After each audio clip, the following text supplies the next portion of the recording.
சரி, நாம இந்த இடத்துல லேர்னிங் அவுட்கம்ஸ் ஏனோல பத்தி பேசிக்கிட்டு இருக்கோம். இங்க பிலோ 33 டு 40, 41 டு 50 அப்படின்ற ரேஞ்சில் இந்த இடத்துல டிவிஷன் கொடுத்துருக்காங்க. இது பியூபிஎஸ் அப்படின்றதுனால 1 முதல் 5 வகுப்புகள் இங்க நம்ம பார்க்கிறோம். இதுவே மிடில் ஸ்கூலா இருந்தா 8ம், ஹை ஸ்கூலா இருந்தா 10 வரைக்கும், ஹையர் செகண்டரி இருந்தா 12ஆம் வகுப்பு வரைக்கும் அமைச்சிருப்பாங்க. இங்க லேர்னிங் அவுட்கம்ஸ் அப்படின்றது என்னன்னா போன வருடத்தினுடைய மார்க். அதாவது 1 முதல் 9ஆம் வகுப்பு வரைக்கும் பாத்தீங்கன்னா 3 டேர்ம் நம்ம வச்சிருக்கிறதுனால 3 பருவத்தினுடைய மதிப்பெண்களும் மேலும் 5 பாடத்தையும் கூட்டின மதிப்பெண்கள். 3 பருவம் பிளஸ் 5 பாடம், இந்த அனைத்தையும் கூட்டி அது 100க்கா நம்ம பர்சன்டேஜ்க்கா கன்வெர்ட் பண்ணிக்கிட்டோம்னா அதுல பிலோ 33% எத்தனை பர்சன்டேஜ் ஆஃப் குழந்தைங்க இருக்காங்க, 33 டு 40 எத்தனை பர்சன்டேஜ் ஆஃப் சைல்டு நம்ம பள்ளிக்கூடத்துல வராங்க அப்படின்ற விவரத்தை நம்ம இதுல பூர்த்திடுறோம். இங்க நான் 2 சொல்லிட்டு அந்த ஒரு மாடலுக்காக உங்களுக்கு போட்டிருக்கேன். இது போட்டு விட்டா வழக்கம் போல நம்ம சப்மிட் பட்டனை ப்ரெஸ் பண்ணணும். சப்மிட் பட்டனை ப்ரெஸ் பண்ணிட்டோம்னா இது ஆட்டோமேட்டிக்கா சேவ் ஆக ஆரம்பிச்சு learning outcomes detail save successfully மேல ரெட் கலர்ல வந்திருக்கு, நீங்க பார்க்கலாம். ரைட், இந்த சேவ் கொடுத்தோம்னா அடுத்தது next button. So next button அழுத்தின உடனே நமக்கு பர்ஃபார்மன்ஸ் இன் கீ சப்ஜெக்ட் வரும். இதுல this is not applicable for your ஸ்கூல்னு வருது. ஏனென்றால் பர்ஃபார்மன்ஸ் இன் கீ சப்ஜெக்ட் 8ஆம் வகுப்பு முதல்ல இருந்து தான் நம்ம அதனுடைய மார்க்கை என்ட்ரி பண்றோம். இது பிரைமரி ஸ்கூல் அப்படின்றதுனால இதுக்கு அந்த ப்ரொவிஷன் இருக்காது. இருந்தாலும் ஒரு பிபிடி வழியா உங்களுக்கு நான் உதாரணம் இங்கே சொல்றேன். இதோ பிபிடியில் உங்களுக்கு நான் காட்டுறேன். இதோ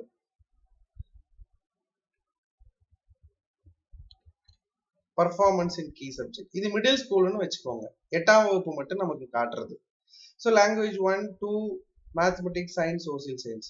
இதுல என்ன செய்ய போறோம் அப்படின்னா இந்த பாடங்களுக்கு 3 பருவங்களுக்கும் சேர்த்த மார்க் நம்ம கிட்ட கன்சாலிடேட்டட் இருக்கும். அதுல A grade, B grade, C grade, D grade, E grade. அந்த கிரேட் எப்படி கால்குலேட் பண்ணணும்னு கீழே கொடுத்துருக்காங்க. 81 to 100 இந்த மார்க்குள்ளார இந்த 3 பருவத்தினுடைய மார்க்கும் லாங்குவேஜ் 1 நமக்கு தமிழ், லாங்குவேஜ் 2 ஆங்கிலம். இதுல 81 to 100 ஐ மீன் ஏ கிரேட்ல வந்து குழந்தைங்க எத்தனை, இந்த இடத்துல நம்ம என்ன செய்ய போறோம்னா இங்க டோட்டல் நம்பர் ஆஃப் ஸ்டூடெண்ட்டை போட போறோம். அடுத்தது ஏல பர்சன்டேஜ் ஆஃப் ஸ்டூடெண்ட்ஸை தான் போட போறோம். அந்த பர்சன்டேஜ் அப்படின்றத மேல கொடுத்துருக்காங்க. ஃபார் எக்ஸாம்பிள் நம்ம பள்ளிக்கூடத்துல 10 குழந்தைங்க இருக்காங்கன்னா டோட்டல் நம்பர் ஆஃப் ஸ்டூடெண்ட்ஸ் இங்க 10ம், இந்த இடத்துல ஏ கிரேட்ல எத்தனை பர்சன்ட் வராங்க, 3 குழந்தைங்க வந்தாங்கன்னா 30%. அந்த மாதிரி இந்த இடத்துல நாம பிரதியிட போறோம். சரி, அடுத்ததாக இந்த லெஃப்ட்ல டீச்சர்னு சொல்லியிருக்கு. அந்த டீச்சர் லிங்க்கு number of teachers in each category அப்படின்ற லிங்கை நம்ம கிளிக் பண்ணோம்னா நமக்கு இந்த மாதிரியான பேஜ் ஓப்பன் ஆகும். இதுல number of teachers in each category, இதுல இயர் பாருங்க 16, 17 போட்டிருப்பாங்க. இந்த வருடம் அதாவது male teacher, female teacher, trained, untrained. Trained means நம்ம பள்ளியில ஒர்க் பண்ணக்கூடிய அனைத்து ஆசிரியர் பெருமக்களும் trained in the sense of DTEd, BEd or MEd ஏதாவது படிச்சிருந்தா அவங்க ட்ரெயின்டு அர்த்தம். அன்ட்ரெயின்டு யாருமே இல்லை. அன்ட்ரெயின்டு நீங்க எதுவுமே காட்ட வேணாம். பேரா டீச்சர்ஸ் இதுல கொண்டு வர வேண்டாம்.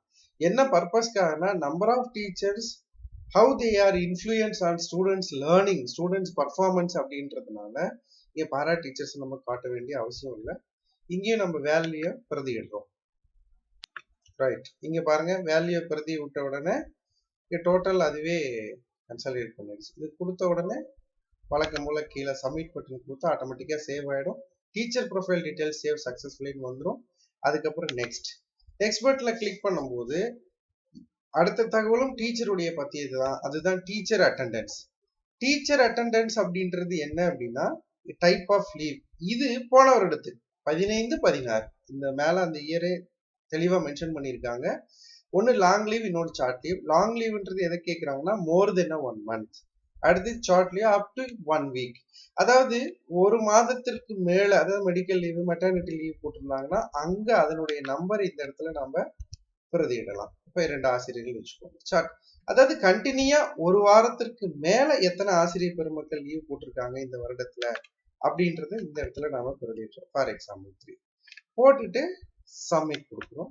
வழக்கம் போல் அது சேவ் பண்ணிக்கும். லெஃப்டில் டீச்சர் அட்டண்டன்ஸ் டீட்டெயில்ஸ் சேவ்டு சக்ஸஸ்ஃபுல்லின்னு வந்துடும். அந்த சேவ் கொடுத்தோன்னா வழக்கம் போல் நம்ம நெக்ஸ்ட் பட்டனை கிளிக் பண்ணுறோம்.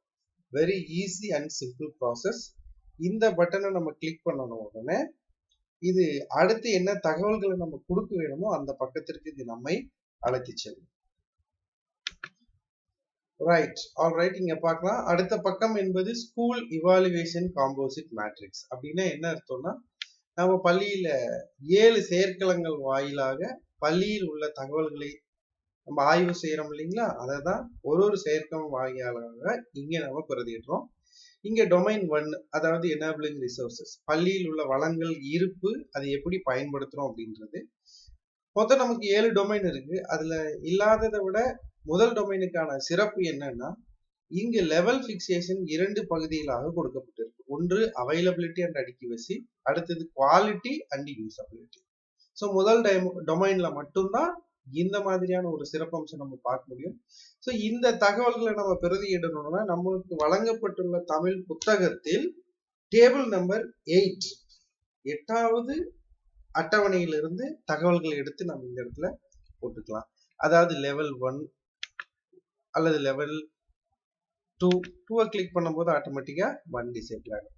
இங்க ஒரு பள்ளியுமானது நிலை 1ல் இருக்கக்கூடியது கொஞ்சமும் நிலையில 2ல் இருக்கிறது கொஞ்சமும் பூர்த்தி செய்திருந்தாங்கன்னா அது எந்த நிலையில போடணும் அப்படிங்கிற ஒரு சந்தேகம் வரலாம். அப்ப அந்த பள்ளி தலைமை ஆசிரியர்கள் மற்றும் ஆசிரியர்கள் சேர்ந்து அப்பள்ளி 2ல வைத்துக்கிறதுனாலும் வச்சுக்கலாம், 1ல வச்சுக்கிறதுனாலும் வச்சுக்கலாம். ஏன்னா இது முழுக்க முழுக்க சுய மதிப்பீடு சார்ந்து சம்பந்தப்பட்டது, பள்ளியினுடைய முன்னேற்றம் சார்ந்து சம்பந்தப்பட்டது. ஸோ அதனால பள்ளியில் உள்ள தலைமை ஆசிரியர் மற்றும் ஆசிரியர்கள் முடிவு செய்து எந்த லெவல்ல வேணா அந்தந்த செயற்களங்களுக்கு நேரா அவங்க பிக்ஸ் பண்ணிக்கலாம். இப்ப பாருங்க, இதுல நான் தகவல்களை பிரதியிடுறேன்.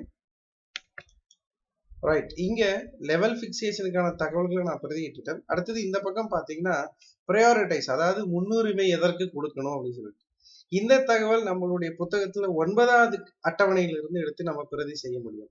இதுல நம்ம இந்த ஸ்கிரால் பால கிளிக் பண்ணோம்னா லோ, மீடியம், ஹை அப்படின்னு வரும். ஸோ இந்த செயற்களம் எந்த இடத்துக்கு நாம இப்ப என்ன முன்னுரிமை தரணும், ஹை முதல்ல தரணும் அப்படின்னா அது ஹையை செலக்ட் பண்ணி போட்டுக்கலாம். இந்த மாதிரியே ஒரு முக்கிய தரங்களுக்கு நேராக நம்ம கிளிக் பண்ணிக்கலாம். ரைட், இங்க நீங்க பார்க்கலாம். இங்க ப்ரையாரிட்டைசேஷன் நான் கொடுத்துட்டேன். கொடுத்ததுக்கு அப்புறம் வழக்கம் போல சப்மிட் பட்டன் தான். இந்த சப்மிட் பட்டனுக்கு லெஃப்ட் சைட்ல பாத்தீங்கன்னா ரெஸ்பான்ஸ் மேட்ரிக்ஸ்னு ஒரு பொத்தான இருக்கும். இது எதற்கு அப்படின்னா, இதை நம்ம கிளிக் பண்ணணும் அப்படின்னா இந்த செயற்களம் சம்பந்தப்பட்ட தகவல்கள் அங்க நிறைந்திருக்கும். அதாவது இந்த செயற்களத்துல என்னென்ன முக்கிய தரங்கள், இன்றியமையாத தரங்கள் இருக்குது, அதற்கான லெவல் என்னென்ன, இந்த செயற்களத்துல என்ன மாதிரியான வேலைகளை பள்ளி மேற்கொள்ள வேண்டும் அப்படின்ற தகவல்கள் இதுல இருக்கும். நம்ம அப்போதைக்கு ரீகால் பண்ணிக்கிறதுக்காக இந்த பட்டன். ஸோ அடுத்தது இந்த பக்கம் சப்மிட் பட்டன் இருக்கும். இந்த சப்மிட் பட்டனை கிளிக் பண்ண உடனே இந்த டொமைனுக்கான தகவல்கள் சேவ் ஆகுது. மேலே பாருங்க, டொமைன் இன்ஃபர்மேஷன் சப்மிட்டட் சக்சஸ்ஃபுல்லின்னு வந்துடுச்சு. அதுக்கப்புறம் நெக்ஸ்ட் டொமைனை கிளிக் பண்றோம். Right, next domain click open ஆயிடுச்சு. Domain 2 teaching, learning and assessment, இதையும் அது போலவே பிரதியிடுறோம். ரைட், இங்க பாருங்க பிரதியிட்ட தகவல்கள். அதற்கு அடுத்தது வழக்கம் போல சப்மிட் பட்டன் கொடுக்குறோம். கொடுத்த உடனே இன்ஃபர்மேஷன் சேவ்ஸ் சக்சஸ்ஃபுல்லி. அடுத்த டொமைனை கிளிக் பண்றோம். ரைட், இங்க பாருங்க இதுக்கான தகவல்களை கொடுத்தாச்சு. இது கொடுத்துட்டு நான் தெரியாம நெக்ஸ்ட் பட்டனை கிளிக் பண்றேன். எனக்கு ஒரு விண்டோ இங்க ஓப்பன் ஆகுது. அதாவது சப்மிட் கொடுக்காம நீங்க அடுத்த பக்கத்திற்கு போக முடியாது. அதனால நான் இந்த இடத்துல சப்மிட் கொடுக்குறேன். Data submitted successfully, next domain. இந்த மாதிரி 7 டொமைனும் நம்ம பண்றோம். ரைட், இங்க 7வது டொமைன் ப்ரொடக்டிவ் கம்யூனிட்டி பார்ட்டிசிபேஷன் வந்துடும். இந்த இடத்துலயும் பள்ளியிலுடைய தகவல்களை நம்ம இந்த இடத்துல பிரதியிடுறோம். இங்க ஒரு லாஜிக் நம்ம பார்க்கணும். லெவல் 1ல இருந்தா ப்ரையாரிட்டைசேஷன் நம்ம அங்க என்ன கொடுக்கணும், ஹை கொடுக்கணும்.